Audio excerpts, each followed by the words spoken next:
The former Georgian President Mikheil Saakashvili has declared a hunger strike after his arrest in Kiev. Hundreds of his supporters have taken to the streets in the Ukrainian capital, demanding his release and the impeachment of the Ukrainian President Petro Poroshenko.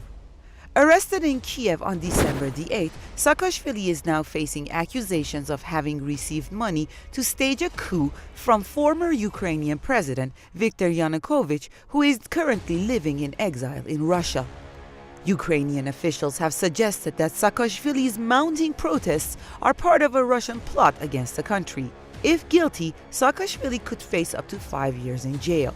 He has dismissed the charges as groundless and politically motivated. He has accused the Ukrainian authorities of widespread corruption. Nobody knows what he intended here. Is it just a desperate last gasp for him to, reclaim some of his former glory? Possibly. He's a guy without a state. He tried to get in by train, then tried by bus, and ended up having a mob sort of smuggle him across the border. The whole thing is comical, and then they arrested him on a rooftop. I mean, it's like a farce. What does he ultimately intend? I don't know if he knows.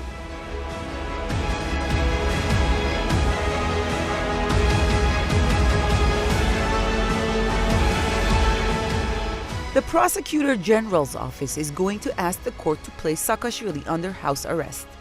The clampdown on Saakashvili, however, might risk Poroshenko's popularity at home and Ukraine's international support abroad. Just one day before Saakashvili's arrest, the U.S. State Department raised concerns about signs that Kiev might be backsliding on its commitment to fight corruption.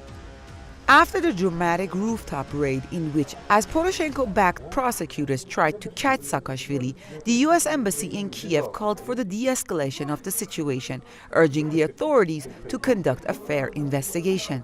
Saakashvili came to the spotlight for leading the 2003 Rose Revolution in Georgia that forced President Eduard Shevardnadze to resign. He won the following presidential election and was in office until 2013, enjoying the U.S. support all along.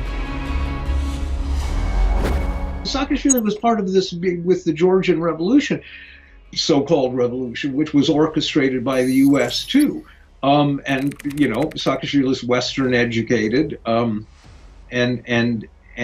he was handpicked and groomed by the U.S. and he's one of their guys, and he kind of did what he was told for a while until he started, clamping down on dissent and stealing money and everything else. But his entry into the country, choreographed by Washington, maybe. Yeah, but also maybe not, because, if it was orchestrated by Washington or elements in Washington, it was certainly badly handled.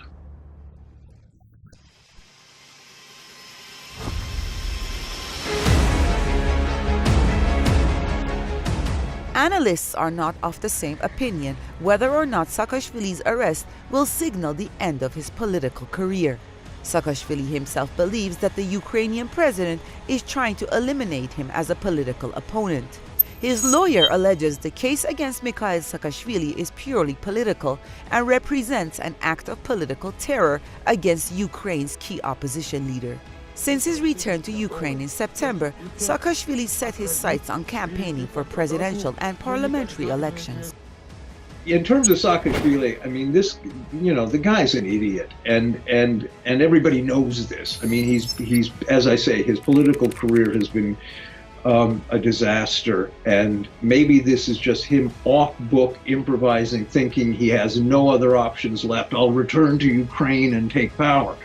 It's not going to happen unless we're really misreading this, and it is Washington, and there's going to be a lot of money fed into the Saakashvili movement.